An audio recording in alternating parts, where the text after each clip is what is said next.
저도 이런 거 잘 안 하는데 옆 사람에게 이렇게 인사해 볼까요? 기쁜 부활절입니다. 이렇게 인사해 주세요. 시작. 기쁜 부활절입니다. 감사합니다. 여러분 기쁘시죠? 부활절 기쁘시죠? 아멘. 저도 기쁩니다. 네. 오늘은 이단에 대한 이야기를 하면서 이단에 대한 짤막한 이야기로 오늘 말씀을 시작해 보고자 합니다. 신천지를 보면 이만희라고 하는 사람이 있습니다. 이만희라는 이 교주가 보혜사 성령의 위치에 올라가 있습니다. 여러분, 이만희가 성령님이십니다. 이런 이야기를 처음부터 우리에게 해준다면 그 어느 누가 믿을 수 있을까요? 그런데 실제로 그것을 믿고 따르는 자들이 너무나 많습니다. 10만, 15만, 20만 넘어서서 수많은 사람들이 이런 이만희라는 사람을 성령이라고 믿고 있습니다. 도대체 이렇게 말도 안 되는 이야기가 어떻게 가능한 걸까요? 오늘 그 이야기를 하면서 시작을 하려고 하는데요. 이렇게 한 사람을 신격화하는 장치가 몇 가지가 있지만 그 중에서 가장 중요한 장치는 그들의 교리입니다. 신천지 교재를 제가 한번 본 적이 있습니다. 그러면 첫 시작부터 어떤 이야기를 하느냐면요. 1단원이에요. 1단원 신천지 교재 1단원에 이런 이야기가 나옵니다. 비유한 나무, 비유한 새라는 이야기가 나옵니다. 이렇게 가르칩니다. 자, 성경에 나무가 나온다. 그럼 그건 육체야. 성경에 새가 나온다. 그건 영혼이야. 이렇게 이야기합니다. 그래서 나무에 새가 날아와서 깃드는 것이 당연하듯이 우리 육체에도 영혼이 들어와서 깃들어 있다. 이렇게 이야기합니다. 맞는 것 같습니까, 여러분? 상당히 자연스럽죠? 여기에다가 말씀도 근거로 제시합니다. 보니까 예수님께서 세례를 받으실 때 비둘기처럼 성령이 내려오지 않았니? 거봐, 새는 영혼이야. 이렇게 앞으로 성경을 우리가 보자. 이렇게 이야기합니다. 상당히 그럴듯하고 별 저항 없이 받아들일 만큼 당연한 이야기처럼 들립니다. 그런데 이 이야기를 우리가 아무 저항 없이 받아들이고 나면 이제 이게 가능해집니다. 뭐냐면 오늘날 살고 있는 어떤 육체에 다른 영혼이 깃든다고 말하는 것까지도 가능해집니다. 그래서 이만희라고 하는 육체에 마치 새가 날아오듯이 예수 그리스도의 영혼이 깃들었다. 이렇게 말하면 이미 그런 인간관을 가지고 있는 모두에게 그럴 수도 있겠구나 라고 설득이 되는 것입니다. 이렇게 사람의 육체와 영혼을 마치 따로 떨어져 있고 분리될 수 있는 것처럼 이야기하는 이 이해가요, 바로 영육합일이라고 하는 이단의 대표적인 교리입니다. 재밌는 건 이만희만 그런 게 아닙니다. 신천지에 있는 교인들은 요한계시록에 나와 있는 14만 4천 명의 순교자의 영혼이 우리의 육체에 들어올 수 있다. 그래서 그렇게 14만 4천 명을 모으려고 하는 거예요. 웃긴 사실은 14만 4천 명은 진작에 넘었죠. 진작에 넘었는데도 여전히 그 말했던 재림이나 영육합일은 일어나지 않고 있습니다. 안타까운 건 이게 신천지의 교리만은 아니라는 것입니다. 우리나라에 있는 대부분의 이단에 이 영육합일이라는 교리는 뿌리 깊게 깔려 있습니다. 왜 그런 거 하니? 이 영육합일을 사용하면 교주를 신격화하기에 아주 훌륭하거든요. 아주 좋은 장치이기 때문입니다. 여러분, 이런 허황되고 말도 안 되는 이런 신학이 무엇으로부터 가능해졌을까요? 아까 처음 말했던 1단원의 이야기, 나무와 새, 영혼과 육체를 분리해서 구분하는 바로 그런 신학부터 시작이 된 것입니다. 여러분 한번 생각해 보면 좋겠습니다. 지금까지 여러분이 읽으셨던 성경이나 우리가 배워왔던 말씀이나 들었던 말씀 중에 어느 한 번이라도 육체와 영혼이 분리됐다는 이야기를 들어보신 적 있으세요? 어떤 육체에 다른 영혼이 깃드는 성경 말씀을 보신 적 있으신가요? 없을 겁니다. 왜냐하면 성경에는 그런 내용이 전혀 없기 때문입니다. 성경은 우리의 영혼과 육체를 분리될 수 없는 것으로 말합니다. 성경에서 말하는 인간이란 영혼과 육체가 한 가지 존재입니다. 분리될 수 없는 한 가지로 묶여있는 존재라는 것입니다. 이것이 오늘날 우리가 믿고 있는 신앙의 가장 기본적인 인간에 대한 정의입니다. 그러면 이쯤에서 여러분들께 질문 한 가지 드리도록 하겠습니다. 자, 우리의 건전한 믿음의 근거에서 생각해 보시면 좋겠어요. 오늘 우리가 부활절이죠. 우리는 부활을 믿습니다. 우리 또한 예수님이 그러셨던 것처럼 부활할 거라고 우리는 믿음으로 고백합니다. 그러면 이때 질문입니다. 자, 우리가 부활할 때 어떤 형태로 부활할까요? 자, 1번은 우리의 육신은 썩어 없어지고 우리의 영혼이 부활해서 하나님 나라에 들어간다. 2번, 우리의 육신도 그대로 같이 부활해서 영혼과 함께 하나님 나라에 들어간다. 1번일까요? 2번일까요? 혹시 1번이라고 생각하시는 분, 자, 1번은 뭐냐면요, 영혼만, 2번은 둘 다 같이. 자, 1번이라고 생각하시는 분 손 들어 주십시오. 들면 안 되죠? 맞습니다. 근데 여러분, 제가 이 질문을 이렇게 공적으로 말고 사적으로 던졌을 때 다들 헷갈려 했어요. 영혼만 가는 거 아닌가요? 이렇게 얘기하는 사람들이 참 많았고, 아마 이 중에서도 지금 헷갈리시는 분들도 분명 계실 겁니다. 네, 우리의 믿음은 뭐냐면 여러분들이 알고 계신 대로 우리의 영혼과 우리의 육신이 함께 부활한다는 것입니다. 맞습니다. 우리의 영혼과 우리의 육신은 한 가지로 부활합니다. 왜냐하면 뗄 수 없는 한 존재이기 때문입니다. 우리가 매주 고백하는 사도신경에 이렇게 우리가 고백하는 것이 근거입니다. 함께 읽을까요? 시작! 나는 성령을 믿으며 거룩한 공교회와 성도의 교제와 죄를 용서받는 것과 몸의 부활과 영생을 믿습니다. 그렇습니다. 우리가 매주 몸의 부활을 고백하면서도 자주 헷갈립니다. 영혼만 부활하는 거 아닌가? 영혼만 하나님 나라 가는 거 아닌가? 헷갈릴 때가 참 있습니다.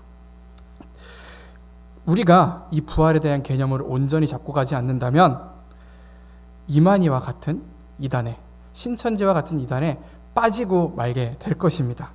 우리가 이것을 온전히 이해해야만 이단과 같은 가르침에 속아 넘어가지 않을 수 있습니다. 제가 오늘 이렇게 부활의 개념에 대해서 장황하게 이야기하면서 시작하는 이유가 있습니다. 그것은 오늘 우리가 예수 그리스도의 부활의 진짜 중요한 부분을 알아가고자 하기 때문입니다. 오늘 예수 그리스도의 부활의 의미를 함께 이야기하려고 하는데요. 예수 그리스도의 부활은 육체의 부활입니다. 우리 이렇게 같이 한번 고백해 주시겠어요? 예수 그리스도의 부활은 육체의 부활입니다. 시작! 예수 그리스도의 부활은 육체의 부활입니다. 네, 절대 헷갈리시면 안 됩니다. 어쩌면 당연하게 들릴지도 모르겠지만 몇 번을 강조해도 모자라지 않을 만큼 정말 중요한 부분 고백입니다. 실제로 우리가 많이 들어본 사이비 종교 중에 여호와의 증인이나 안상홍 증인회 같은 그런 곳에서는 예수님의 부활은 육체의 부활이 아니라고 이야기합니다. 알고 계셨나요? 그렇게 고백하는지? 예수님의 부활은 육체의 부활이 아니라고 이야기합니다. 죄된 몸은 썩어 없어지고 예수 그리스도의 영이 부활해서 원래 하나님의 모습인 영체로 부활해서 하늘로 올라가셨다고 이야기합니다. 상당히 그럴듯하죠? 그런데 아닙니다. 우리가 읽고 있는 성경은요, 너무도 확실하고 분명하게 그게 아니라고 정확하게 이야기하고 있습니다. 우리가 누가복음 6장의 이야기를 보아야 할 텐데요. 누가복음 6장 36절에서 6장이 아닙니다. 누가복음 24장 PPT 띄워주시면 좋겠어요. 이것을 제가 빠르게 읽어볼 테니까 여러분은 눈으로 한번 이 내용을 파악해 보세요. 제가 읽어보겠습니다. 이 말을 할 때에 예수께서 친히 그들 가운데 서서 이르시되 너희에게 평강이 있을지어다 하시니 그들이 놀라고 무서워하여 그 보는 것을 영으로 생각하는지라. 예수께서 이르시되 어찌하여 두려워하며 어찌하여 마음에 의심이 일어나느냐. 내 손과 발을 보고 나인 줄 알라. 또 나를 만져보라. 영은 살과 뼈가 없으되 너희 보는 바와 같이 나는 있느니라. 이 말씀을 하시고 손과 발을 보이시나 그들이 너무 기쁨으로 아직도 믿지 못하고 놀랍게 여길 때에 이르시되 여기 무슨 먹을 것이 있느냐 하시니 이에 구운 생선 한 토막을 드리니 받으사 그 앞에서 잡수시더라. 아멘. 네, 예수님께서는요, 예수님을 눈앞에 지금 보고 있는 그 제자들도 이게 영혼인가 육체인가를 헷갈려 했습니다. 그러자 예수님은 직접 만져보라고 이야기해요. 저희 아까 찬양할 때도 있었죠. 만져보게 하여 주시옵소서. 예수님을 직접 만져보고 살과 뼈를 직접 느껴보라고 하십니다. 일부러 생선을 달라고 해서 우적우적 씹어 먹는 소화 식사를 하는 모습을 보여주면서 내가 육체로 부활했다는 것을 그렇게 강조하세요. 이 말씀이 아니더라도 예수님이 부활하시고 나서 하신 일 중에 가장 중점적인 사안이 뭐였느냐면 육체로 부활했음을 증명하는 일이었습니다. 사람들에게 내가 영혼이 아니라 진짜 육체로 부활했다는 걸 그렇게 강조하시면서 증명하려고 하셨어요. 엠마오로 가는 두 제자에게 나타나셔서 같이 식사한 일도 그렇고요. 의심하는 도마에게 나타나셔서 직접 내 옆구리에 손을 넣어보라고 하신 일도 그렇고요. 결정적으로 무덤에 있었던 시신이 사라진 일 또한 그렇습니다. 그러니까 예수님이 가장 중요하게 생각했던 건 내가 육체로 부활했다, 이것을 알아라 하는 것입니다. 그러면 왜 예수님은 그게 그렇게 중요하셨을까요? 왜 그걸 그렇게 증명하려고 하셨을까요? 오늘 이것이 오늘 말씀 속에서 우리가 알았으면 하는 부분입니다. 그 답은 히브리서에 있습니다. 우리 히브리서 4장 16절의 말씀을 한 목소리로 읽겠습니다. 시작. 우리에게 있는 제가 잘못 드렸나 봅니다. 제가 읽어드릴게요. 우리에게 있는 대제사장은 우리의 연약함을 동정하지 못하시리가 아니요 모든 일에 우리와 같이 똑같은 시험을 받으신 이로되 죄는 없으시니라. 아멘. 저는요 어릴 때부터 궁금했어요. 예수님이 인간이라면 저의 어린 시절과 똑같은 시험을 당하셨을까? 예수님도 질풍노도 사춘기 시절을 과연 보내셨을까? 엄마 아빠한테 반항하고 막 나가서 놀고 싶고 술도 한잔 해보고 싶고 예수님도 과연 그렇게 보내셨을까? 이성에 대한 그 참을 수 없는 호기심도 예수님도 분명히 있으셨을까? 고민이 됐습니다. 그런데 오늘 성경이 말하고 있는 바는 무엇이냐면 그렇다라는 답입니다. 예수님도 우리와 똑같은 육신을 가졌기 때문에 우리가 겪었던 그 모든 시험들, 그 모든 고민들을 인간 예수도, 청소년 예수도, 청년 예수도 우리의 고민을 똑같이 경험하셨던 것입니다.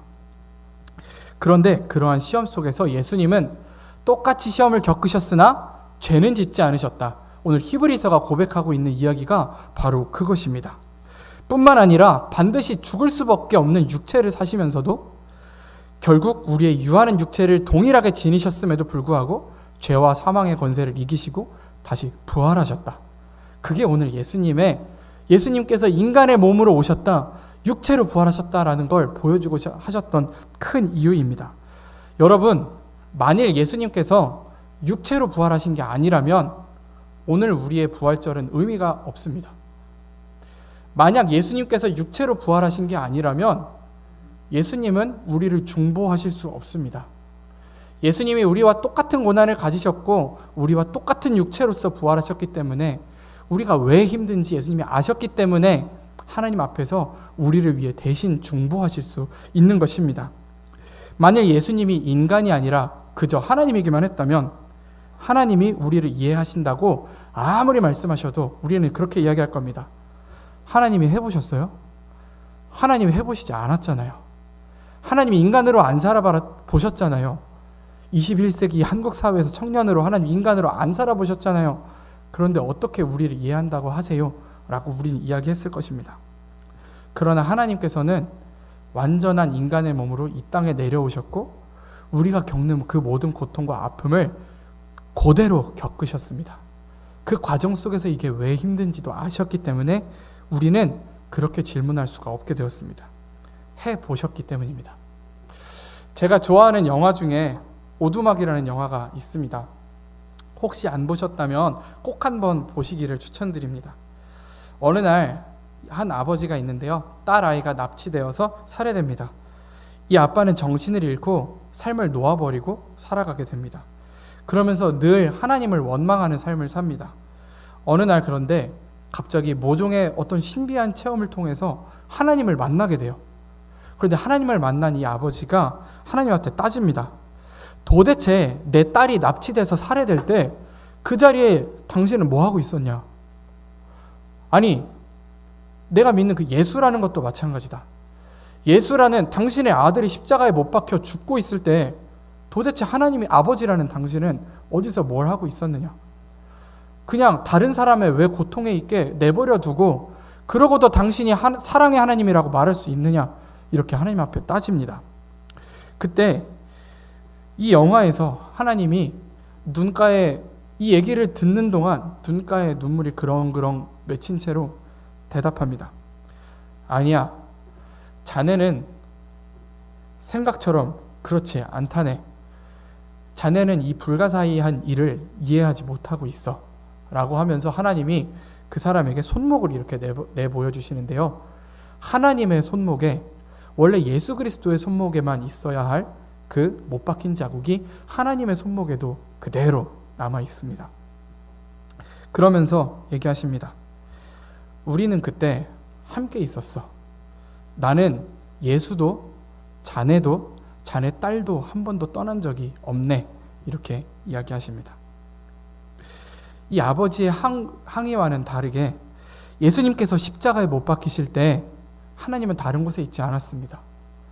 똑같이 십자가 위에서 함께 못 박히고 계셨습니다.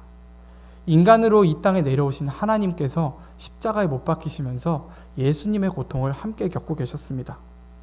딸아이가 납치 살해된 일로 너무너무 고통스러워하면서 몸부림치던 그 긴 시간 가운데 하나님은 한 번도 떠난 적이 없으시고 함께 그 고통을 겪으시면서 마음 아파하시면서 그 자리에 계셨다는 것입니다.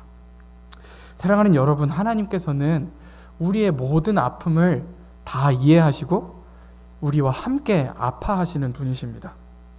우리가 예수 그리스도를 믿는 그 신앙을 어떤 의무적인 것으로 여기고 그냥 우리의 마음으로 받아들이지 아니하고 우리에게 거리를 둘 때에 우리가 예수 그리스도를 믿는 신앙을 마치 어떤 좋은 일 하는 것처럼 윤리적인 삶의 규범을 따르는 것처럼 막연히만 생각하고 있는 그때에 우리가 예수 그리스도를 믿는 신앙을 이 시대에 거추장스러운 것이라 여기고 부끄럽게 여기는 그때에, 그리고 우리가 아직 원수 되었을 그때에, 곧 우리가 아직 예수님과 원수된 그때에 그의 아들의 죽으심으로 말미암아 하나님과 우리와 화목하게 된 것입니다. 아직 우리가 원수 되었을 그때에 하나님이 우리와 함께 계셨다라는 것입니다. 우리가 우리 나름대로의 고통과 어려움을 겪습니다. 다른 이들에게 다 말할 수 없는 어려움들과 아픔들이 있고 때로는 우리가 그 앞에서 하나님 앞에 몸부림치기도 하는데 하나님의 응답이 없는 것 같을 때가 있어요. 도대체 하나님 어디 계시나? 하나님 살아계신 거 맞나? 내 이야기 듣고 계시는 거 맞나? 우리가 그렇게 질문할 때 예수님께서 육체로 부활하셨다는 사실을 기억하기 원합니다. 그것은 우리의 모든 아픔과 우리의 고통을 예수님이 깊이 공감하시고 계시다는 의미입니다. 예수님의 부활이 육체로서의 부활이라는 것이 중요한 것은 하나님께서 우리의 모든 상황을 온전히 이해하시고 우리의 인간적인 아픔에 오늘도 절절히 공감하고 계시고 함께 아파하신다는 것을 의미합니다.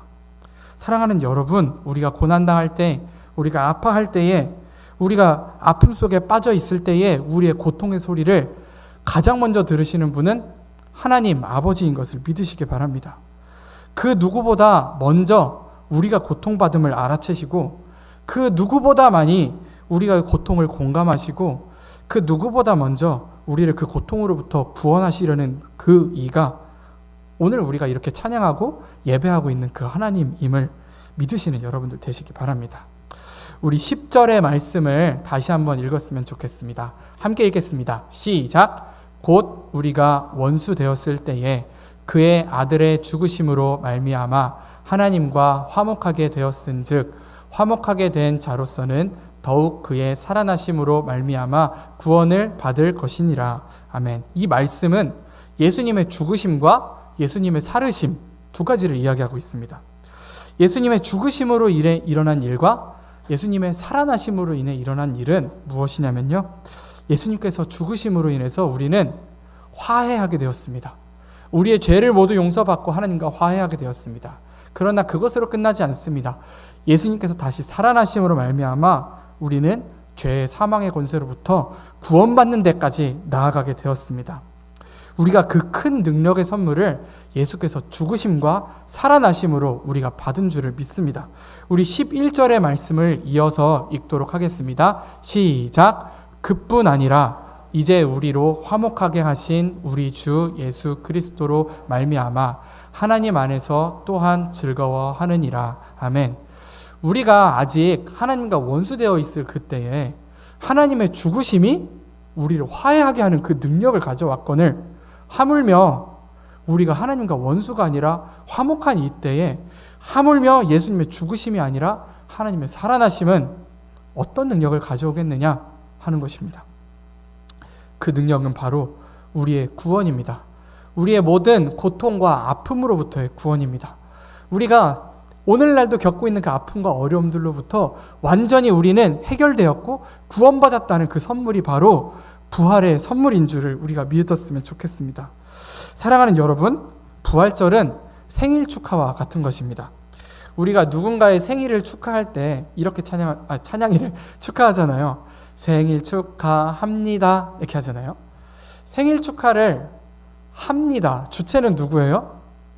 우리가 축하한다는 거예요.